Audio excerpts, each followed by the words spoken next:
Hi there, and welcome to this live stream panel discussion, Innovative Use of Technology in Physical Education. As someone who played a lot of sport at school, I'm really looking forward to this session to find out how my experience might have changed had I been at school during these recent months. So thank you all for tuning in. Just a few bits of housekeeping information for you before we get underway. There's a chat panel located on the right-hand side of the event platform. If you've got any questions at all during the session, please feel free to post them on there.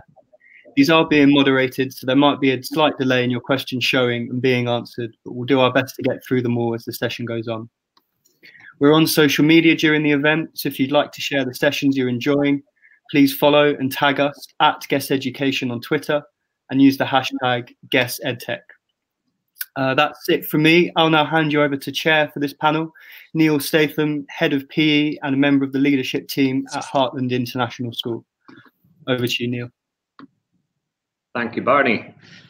Hi, everyone. Good evening or good afternoon, depending on where you are. We are all coming to you live from Dubai in the UAE. So for us, it's 5:15 in the evening. It's a Tuesday, so it's the end of another working day. But it's the good news here. Our working week is Sunday to Thursday, so it is hump day. So the end for us in this week is very much in sight. So as Barney mentioned, my name is Niall Statham. I work at Hartland International School here in Dubai, and I've been in the Middle East for 10 years now. Don't let the face fool you. I have been teaching for quite a while now, and as I say, 10 years in Dubai. And prior to that, I taught in Scotland, in Falkirk. So as Barney said, I'm head of PE here at Hartland, so that this is a through school. It goes from 3 to 18. So I'm in charge of all the PE delivery. I'm down there in the trenches in Foundation 1 with my sleeves rolled up, all the way to some senior core PE as well. Prior to that, I worked at Jess Dubai, and I was head of primary PE there. And in terms of sports experience, I'm a rugby player by trade. So since I lived in the UAE, I captained the UAE 15s and 7s team. So I bring some experience to the panel, hopefully, of playing international sport and some context of how technology is used there. And I've got in my notes anything else that's interesting or relevant. I'm not the most interesting person, to be honest, but I am in charge of innovation here at Hartland. So I have been very heavily involved in the use of technology here at the school. So hopefully, as a Microsoft Innovative Educator, I can bring some context from there. So without further ado, the people that you actually came to see, I'm going to introduce them one by one and ask them to unmute themselves and give them a bit of background. Just seen we've got someone in from Sweden as well, so I'd love to know where else everyone else is joining us from, just to see how far we're reaching. So I'm going to go as you appear on my screen. So first I'm going to introduce Andrew Cook. Good evening, Andrew. Hello, Niall. Can you hear me? Yes, we got you loud and clear. Do you want to tell us a bit about you? Yeah, so I've been over here in Dubai for 6.5 years. Started off as a PE teacher, very close to you, Niall, in Edinburgh. Taught for 4 or 5 years, and I also played kind of part-time football as well. But coinciding with teaching, we started a company, a sports travel and events company, which after a few years led me over to the Middle East to continue with the organization. So now my kind of day-to-day job is run the company which organizes events such as the World School Games and the BSME Games.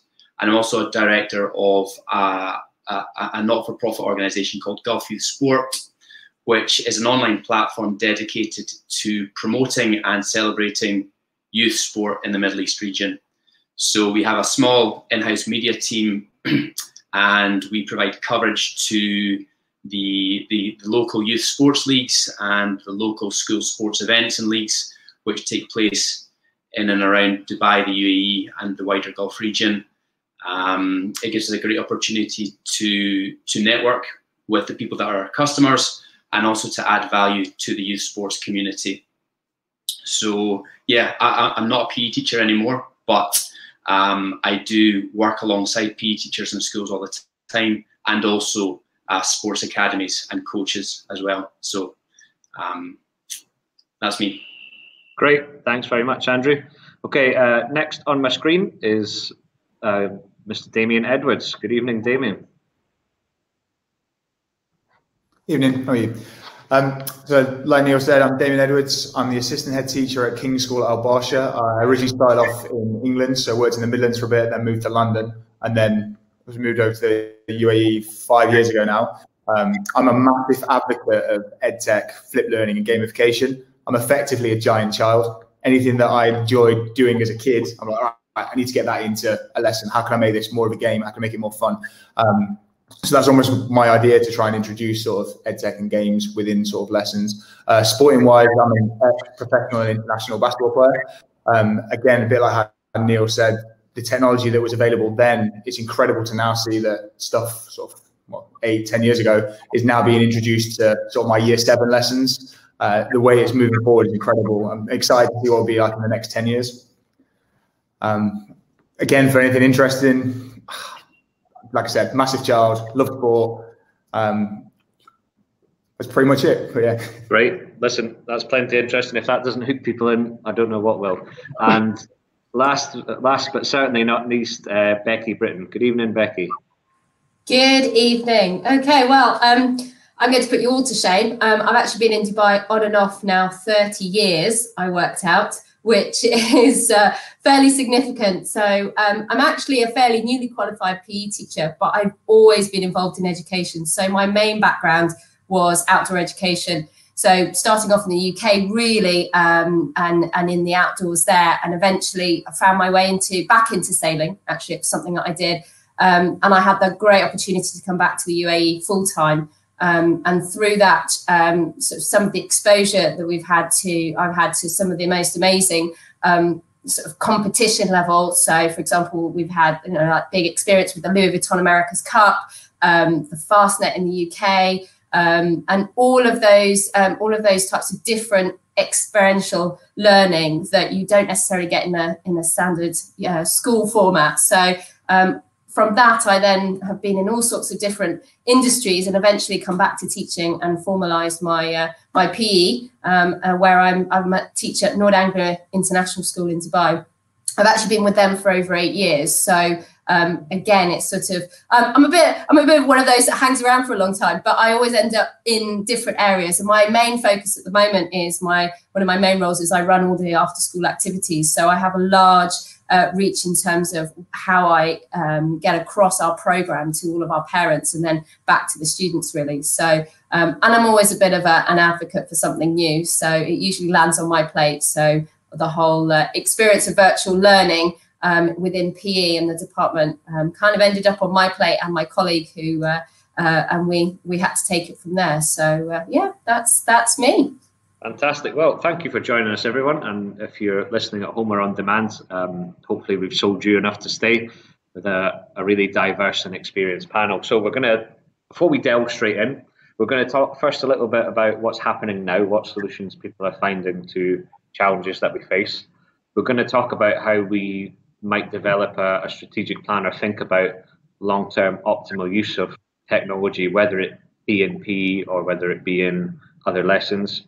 Then we're going to have what's probably can only describe as a bit of a moan about some of the problems and where it's not quite as good as we might hope it would be. And then we're going to finish with a little bit of a glimpse into the future and talk about what PE or what technology in PE in the future might look like. So if you're listening and you want to interact, that's probably where we'd love to get your ideas most of all in the next. So the question I'll put to you now, which we're going to come back to at the end, is in 20 to 30 years' time, with unlimited budget, what might technology in PE lessons look like? Keeping in mind what's available now, where it might go next. So if you've got any insights or ideas on that you'd like to feed into our discussion, we'd love to hear it. So I'm going to come to Bekky with the first question, and then I'm going to chip in a bit on it as well. So Bekky, what innovative solutions are you finding at Anglia to help navigate the challenges of delivering PE lessons? So for people watching who aren't in the UAE, the context that we're working in here is we still have to maintain social distancing. We need to wear masks in lessons unless effort is vigorous, and minimize wherever possible sharing of equipment. So Bekky, how are you guys navigating that? So we took the approach in the first half of our first term of trying to continue the development that we've done over our virtual learning during our lockdown, and then where we were full-time in virtual learning. So a lot of it obviously is health and fitness based, and bringing more of our GCSE curriculum down through into our year 5, 6, 7 and 8. So a lot of that was getting students in their areas, because obviously each student is allocated a space that they were allowed to work in. So bringing that different components of the curriculum, the GCSE curriculum in, and then getting them to research, to then apply that research into what they were doing. So it was very much self-led, so asking the students, asking them pertinent questions, and then utilising their devices, because again, not sharing of equipment, and at the time we weren't allowed to use any equipment at all. So it was trying to take something that they probably felt like that they've been doing over and over and again for 15 weeks. They were a bit like, oh, more fitness lessons. So it was trying to flip it over to them and saying, right, well, rather than just doing it, how can you bring more to what you're doing? Can you understand why we're asking you to go ahead and do 50 burpees or something like that? So it was trying to get them to get those research skills in. It also, as we're developing our IB curriculum at the higher end, it's starting to bring in our IB learner profile as well, which was really good for our students as they prepare to carry on through the school, really. So as we've come out of the second half of the half term, we've moved more away from the devices. As we've been able to, the weather's been able to be far better suited for being outside. We've then, the curriculum has then changed again. So we've actually gone more into the outdoor education side of things. So utilising orienteering, map reading, navigational skills that you wouldn't usually do in your mainstream PE curriculum, but because we're limited on what we can use in terms of equipment or spaces, we've really put that back into our curriculum. So the students have been out investigating how to create maps, how to create courses, how to navigate. But again, reducing what we're using. So and maps here are quite a funny thing in the UAE. You don't necessarily get your bog standard OS map or a road map. So it's looking at different ways that they can create maps. It's then connecting it across the curriculum into, say, geography or some of the other human sciences that they're investigating. So that's where we're at the moment, and hopefully we're going to develop that more. Great. I really like the map idea, and it seems like a great technology point as well, because lots of the devices you're going to get have got built-in compasses too, and it's a way, I suppose, of taking the device and using it with things that are preloaded onto it that aren't reliant on the Wi-Fi, which is so often the problem when you go outside.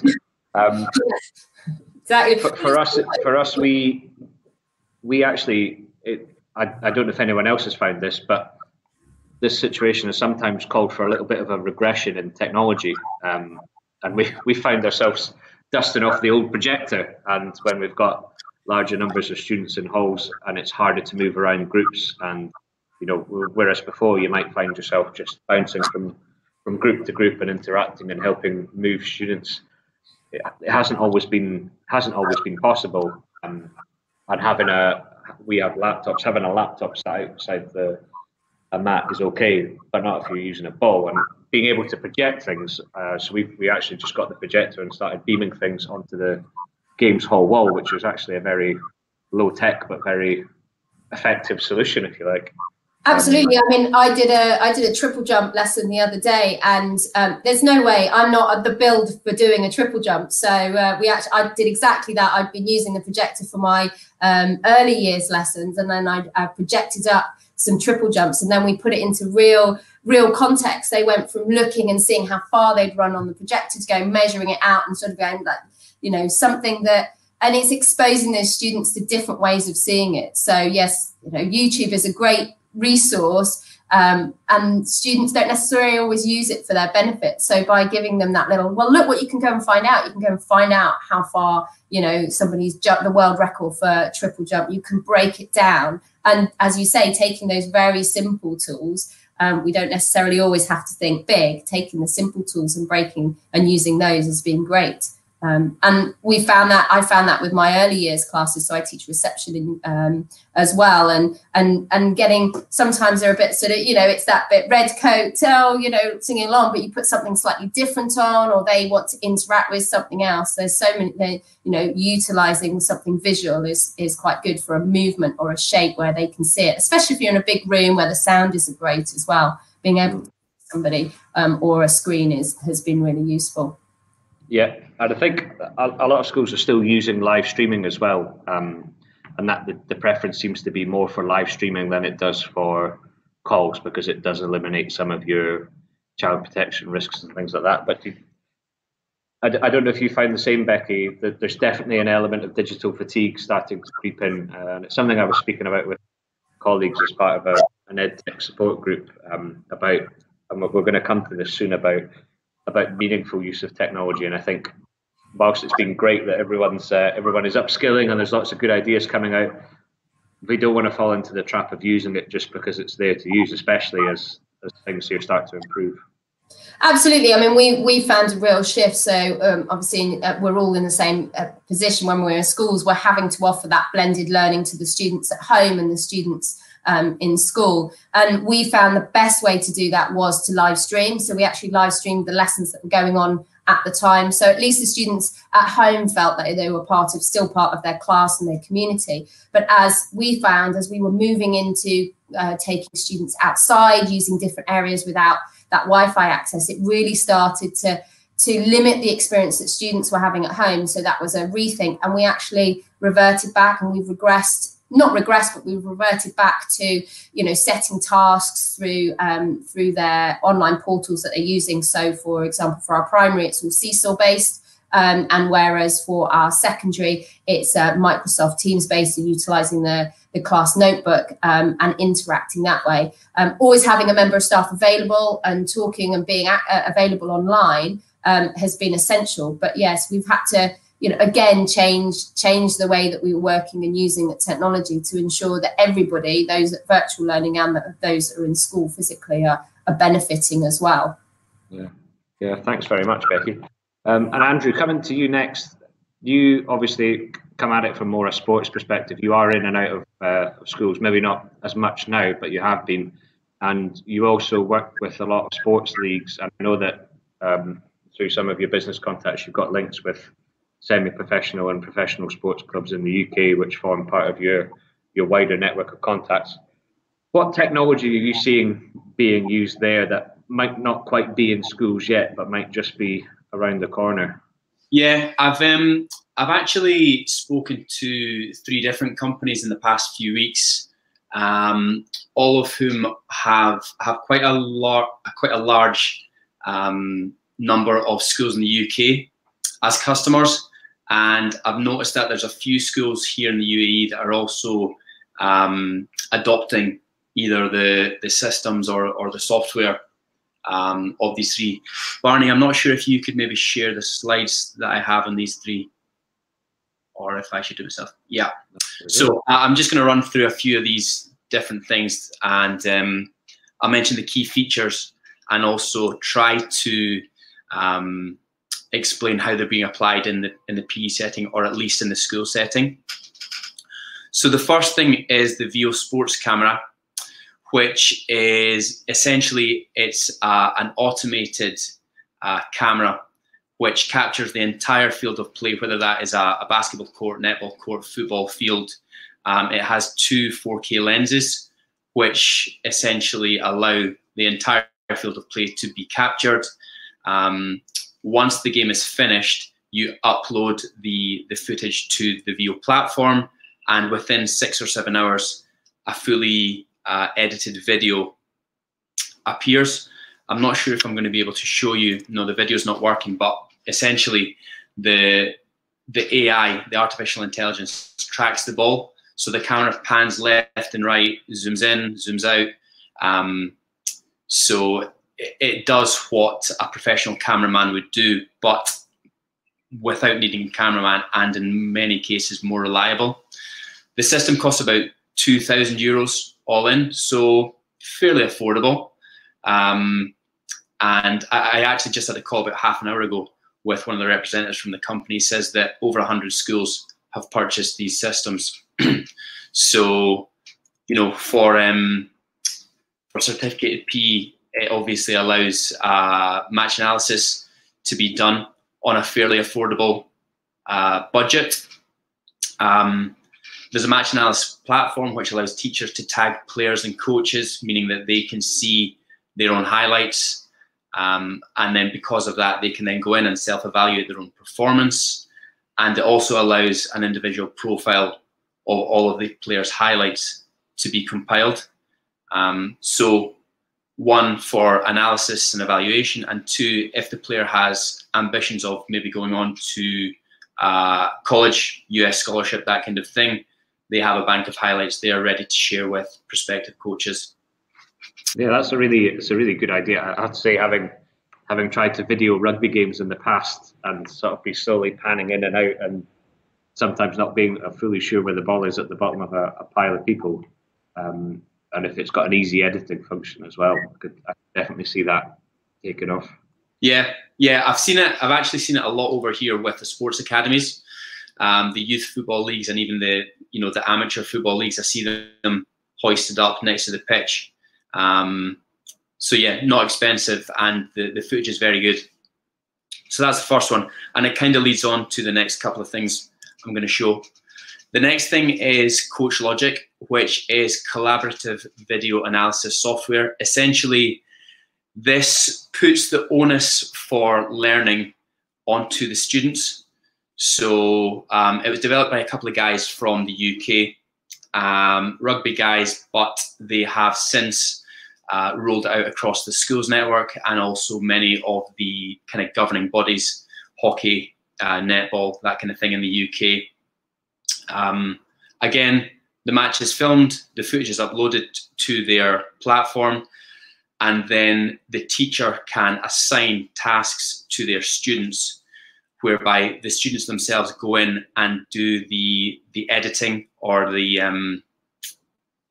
tagging of the match, corners for, corners against, turnovers of play, shots for, shots against, all this kind of stuff.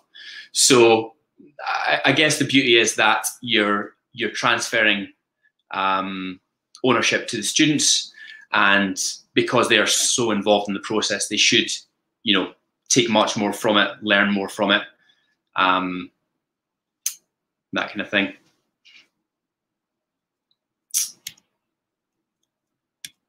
Again, there was a video, it's not showing. Yeah, the big thing with Coach Logic seems to be that in addition to the students editing or tagging the footage themselves, they then have a kind of group chat element, which allows the students to speak to the coach directly, to speak to each other, to solve the problems and figure out tactics and strategies to overcome weaknesses together, all on their mobile phone or on their laptop. So it's a subscription model. They have lots of schools in the UK, and I actually know that Dubai College have adopted this system just in the summertime there.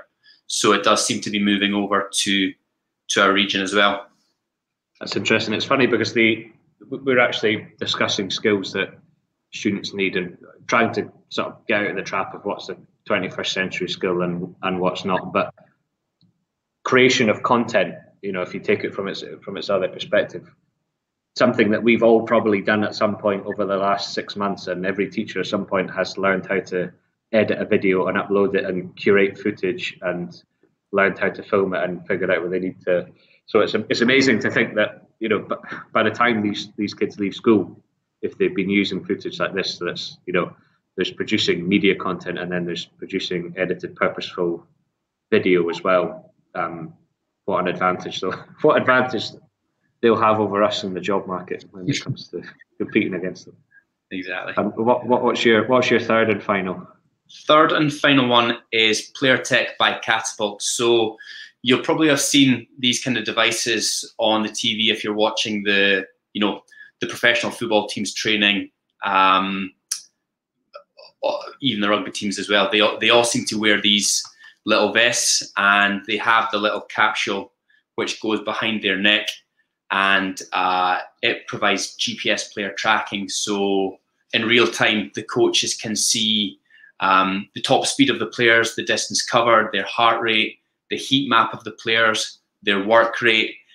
They can see how their performance is evolving over the course of a match. So say they've been, they were flying in the first half, but come the second half, they're not sprinting as much, they're not covering as much distance, but their heart rate's still high.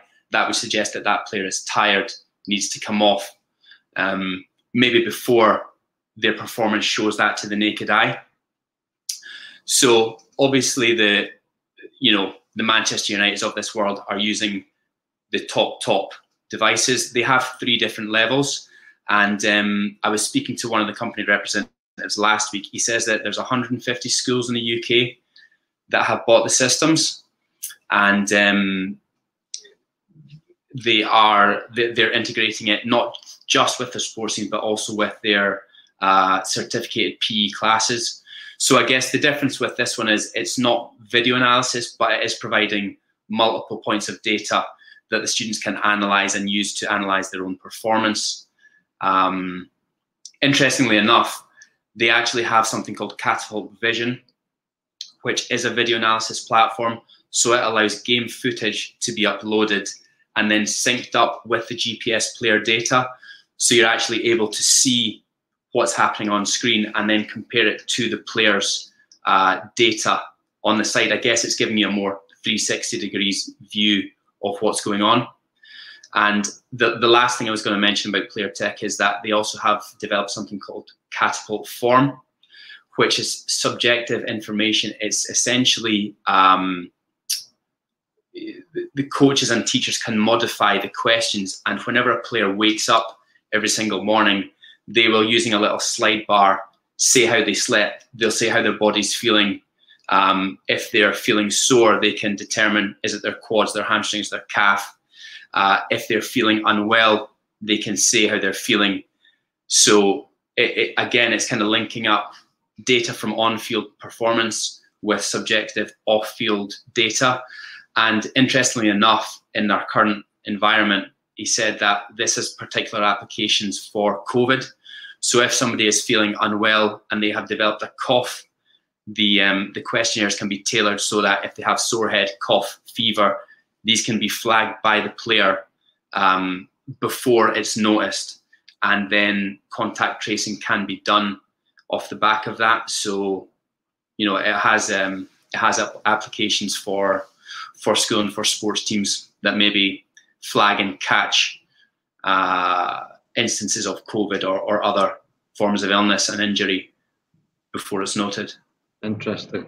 Thank you very much for those, Andrew. And actually, there's some really nice feedback coming in there, but there's also a question which comes in, which gives us an ideal segue to our next part, which we're going to come to with Damian, which says, have you assessed the impact of these technology tools on student learning and the skills required? And probably couldn't have hoped for a better question to lead us into the next part, because what if as a passionate user of technology and education, I dislike nothing more something that's gimmicky. And we're having a little bit of a joke behind the scenes before we came on about receiving lesson observations in PE, and so often we've all had the feedback at some point of, oh, you should incorporate some technology in your lesson, and it should never be done for the sake of it.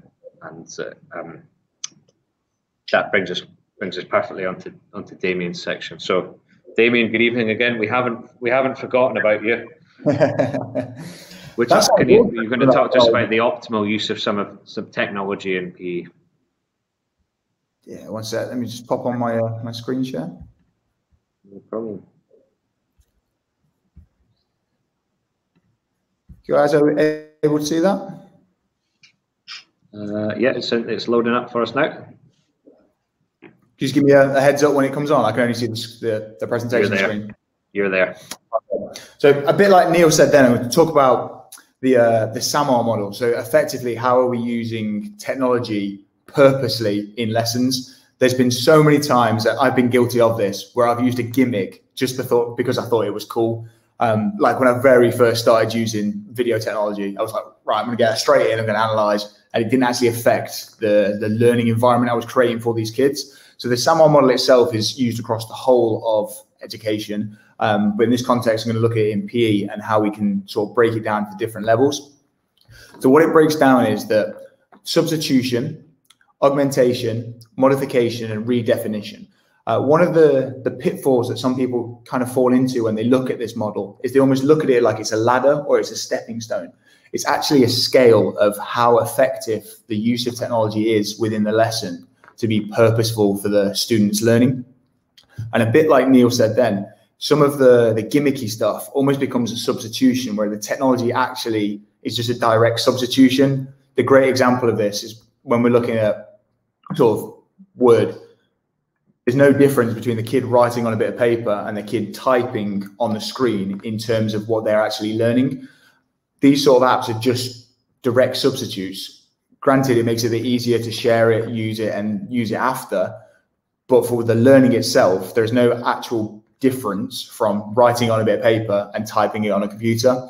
The PE example is, well, the stopwatch. The amount of times I've heard people go, "Oh, I'm great. I use loads of technology." Oh, what are the kids using? They're using the app to time athletics. Actually, there's no real benefit for the students or enhancement of their learning from using the stopwatch app opposed to using the stopwatch. And like I said, I've been guilty of doing stuff like this many times in the past. As you go on to that next stage, we're looking at the augmentation. This is where our technology acts as a direct substitute with a functional improvement. So if we looked at the stopwatch again as our example, and on the photos here, I've put the apps at the bottom. So if you want to look them up on the App Store, you can sort of use them. So here is a hit and it's a battle one. In its purest form, it is a timer. However, what it's doing is allowing you to pre-program the timings you want. So instead of you sort of looking at your watch and you're like, right, after 20 seconds, we need to change. And then you kind of forget, you look, oh, it's 40 seconds, 30 seconds. What this is going to do is it programs exactly what you want. So I've been using this within trampoline lessons. Massive issue I found as a teacher with trampoline is making sure that every student gets the same amount of time on the trampoline. What the Seconds app did for me is it took away this worry or this stress within the lesson. So I'd set it up beforehand, right, I want every student to have 1:30 on the trampoline. I then want a 10-second sort of changeover window, and then the next student would then come on. What the Seconds app does is it does that for you. So it puts it up, 10 seconds, they swap over, next one comes up. This then took away the complete management of students' time from me, allowing me to go around and then actually start to almost mentor the students of, right, how are we doing the trampolining better? How can we video analyze this? How can we make sure that we're being aesthetically pleasing with our moves instead of worrying about looking at my watch every sort of minute? Oh, I need to get the next student on. Another great example of this is using slow motion. So the app I've used here is Technique, and I'll go on to that again in a second. But the use of slow motion is enhancing the learning the student would have. Obviously, when they do it live, you can't slow down effectively the technique they are doing. Whereas if you record it on the iPad, you can then slow it down and let the students see the change in the technique or the small little adjustment that you're trying to get across to them. This is when we start to actually change the learning experience for our students. So when we start to transform what they're actually doing. So if we look at the modification, where the technology allows for significant task redesign, a bit like the technology that Andrew was talking about, that is allowing for significant redesign of what we're doing. The Technique, for me, is the most used app I use in lessons, and it's the most purposeful for my students' learning. Like Niall said at the very beginning, almost moving away from their just doing to actually their learning within the lesson. So with the Technique app, it actually lets the students, because it's very user-friendly, it allows them to start breaking down the movement angles. So here we're looking at a sprinter, and you can break down sort of the movement angles where they're at, of what should each bit be. This is obviously something that without technology, you just can't do. Like I can't stand with a kid when they're doing it live and try and draw on them as they're going along. Whereas with this, I can record it beforehand. I can pre-record it if I need. I can compare it to an elite athlete. Within the app itself, you can actually do a layover where you put an elite athlete on top of your video and you can see the difference within the technique. And another thing that potentially was a little bit gimmicky when I started it, I just wanted to use it in a lesson. I was like, right, what can I do? How can I change the way these students are video analyzing their rugby game? So what we did is we got a drone and we got it up in the air, and it recorded almost like a bird's eye view of what was going on. From then, I then took the footage and allowed my students to video and analyze what was going on.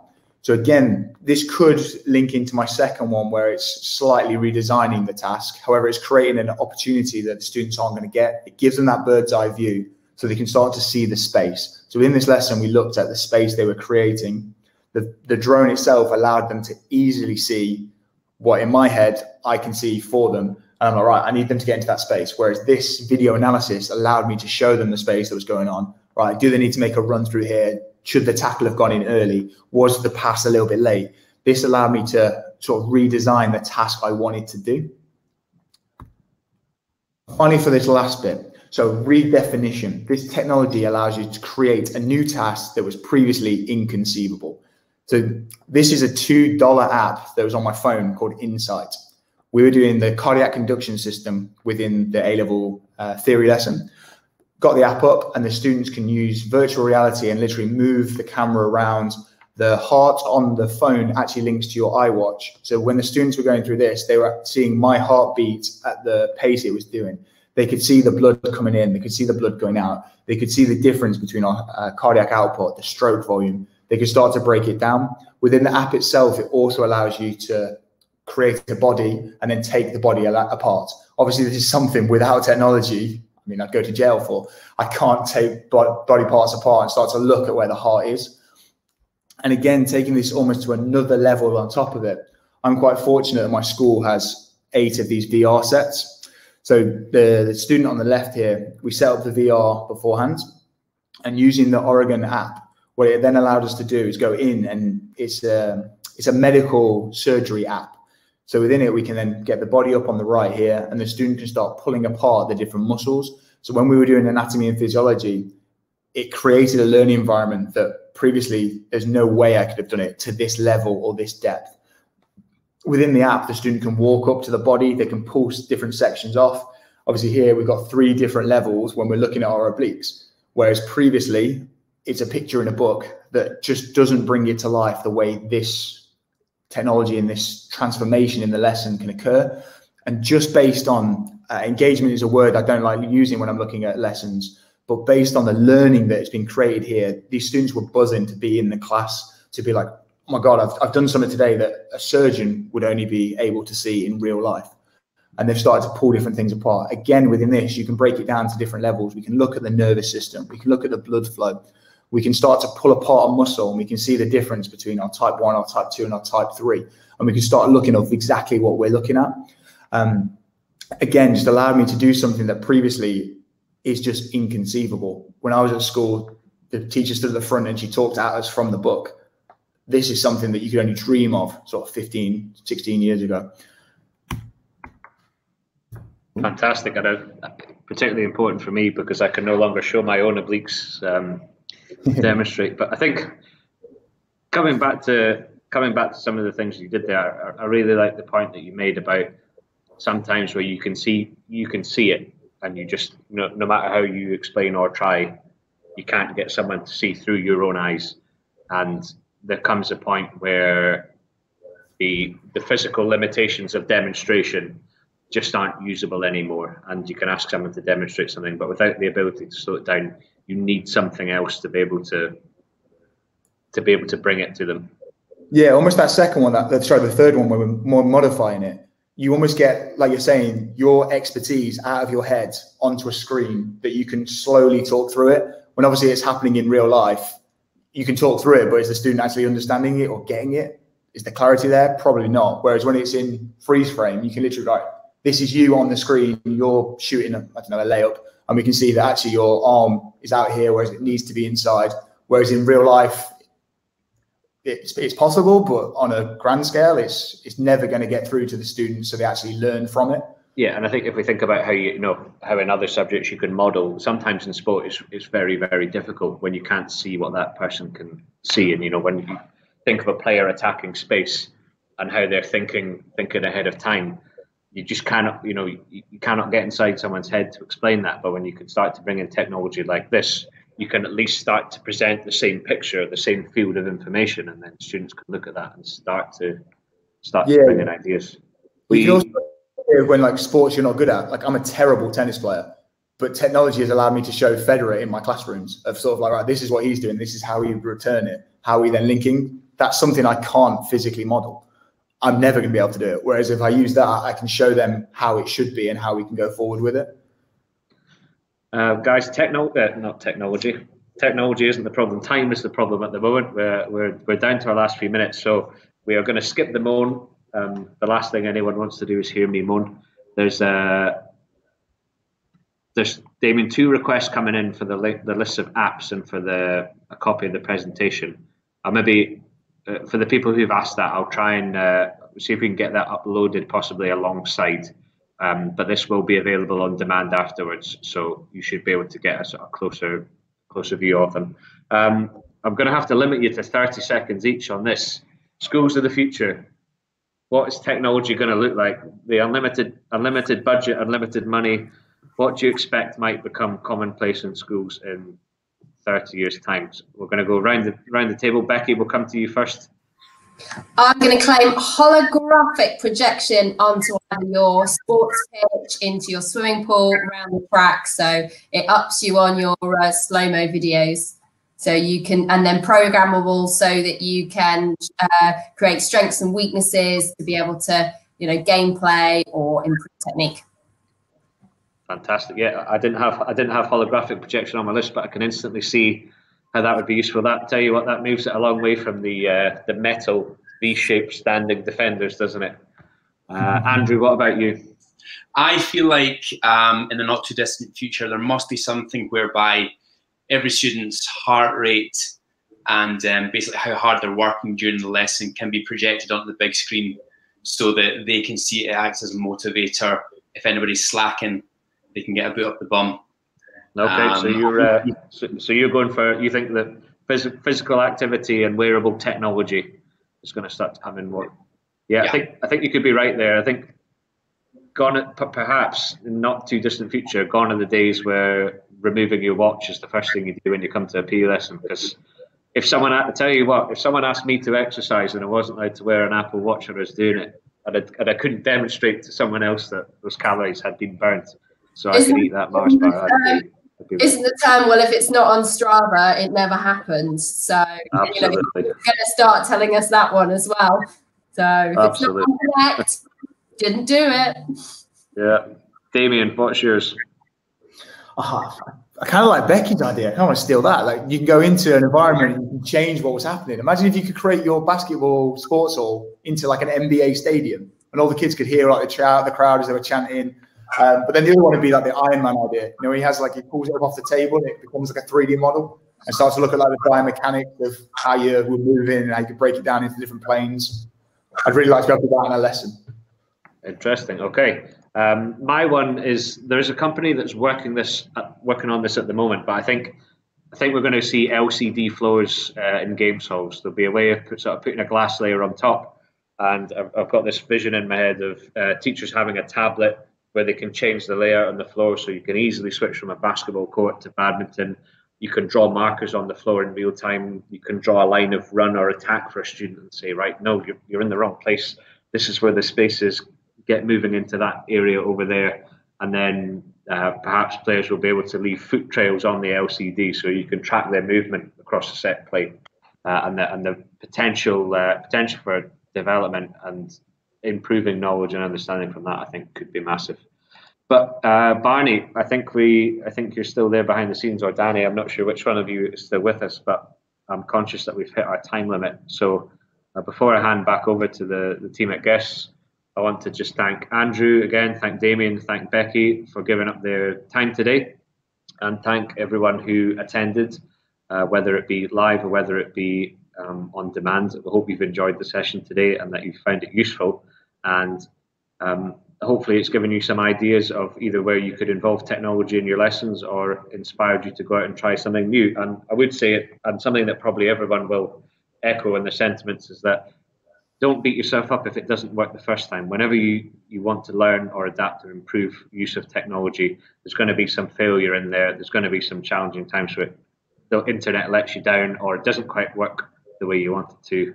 That's okay. It's all part of the process, just like it is for the kids who make mistakes too. So thank you very much. And I hope that you'll take advantage of some of the other fantastic presentations that are available as part of Guest Education Week. Danny and Barney, over to you.